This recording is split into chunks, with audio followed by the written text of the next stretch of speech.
with lead, even though we think about it as a silent killer, we do know from a number of studies that it is associated with higher risk for spontaneous abortion, with children not doing as well in reading or in their ability to learn and to think, with cardiovascular disease. So with a number of the very common diseases that harm a lot of people. So we think about it as being silent because we can't pinpoint lead as the cause, but in terms of causing disease, it causes tremendous amounts of disease. So these are things that would not happen if these women weren't exposed to really high levels of lead. They're getting pregnant, they have a miscarriage. They get pregnant, they have a miscarriage. So, you know, you can say, well, it's a miscarriage, but it's actually the death of a child every time that happens. It's not something that the mother wanted. And that seems to me a big burden of the lead poisoning in some of these artisans' homes. So lead-poisoned woman, every one of her progeny will have a lead burden. So we're talking about something that goes beyond affecting one generation.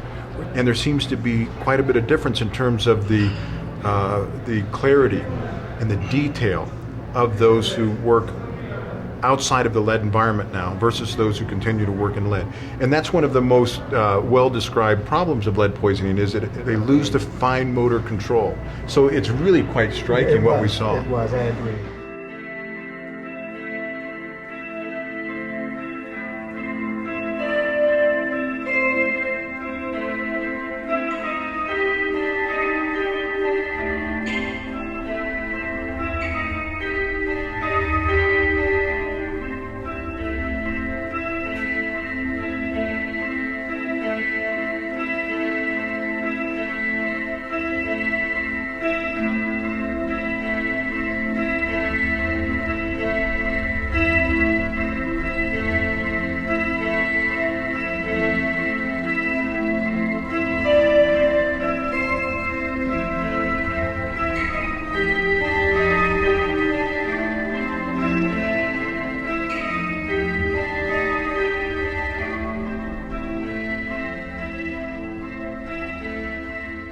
Nosotros fue por problemas de salud de mi esposa, decidimos dejar el plomo totalmente.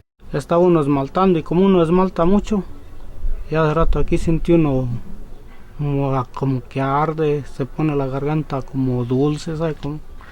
Duramos unos 3-4 días en que se nos volviera a limpiar la garganta. A veces nos decían, ¿por qué andan ahí si nosotros tantos años que trabajamos en eso y no pasa nada?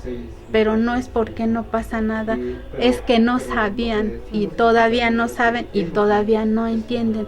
El plomo pues no se siente, ¿verdad? Que está dañando. Yo no sentía nada, pero al perder un hijo, pues ahí sí se siente mal. Y uno no sabe por qué. Pero cuando uno ya sabe por qué, ahí es donde la mujer se siente y deja el plomo.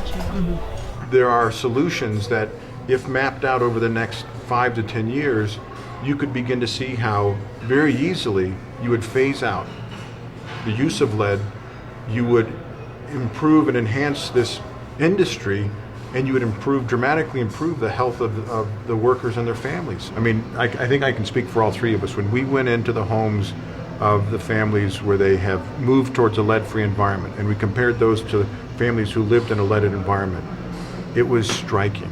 I mean, it hits you in the face. And it grabs you in a way that you want to say, what could I do to help? And it's hugely important. So those kinds of demonstration projects are exceedingly important. And yet, I think at the same time, what Barro and Plomo has done is tried to start out slow, and they realized there was a lot more. Porque la costumbre de las comunidades alfareras, más las indígenas, ¿no?, es mantener el horno, la cocina y el espacio de trabajo juntos, ¿no? Entonces, lo que hicimos fue lo primero, ¿no?, cambiar las áreas. Lo primero, pues, nuestra salud. Y para nuestros hijos también. La salud y para toda la gente, también, toda la comunidad. Ya aprendí pues algo, pero quiero que prenden otros y otros y así, para que podamos trabajar más y seguimos adelante. Muy bien.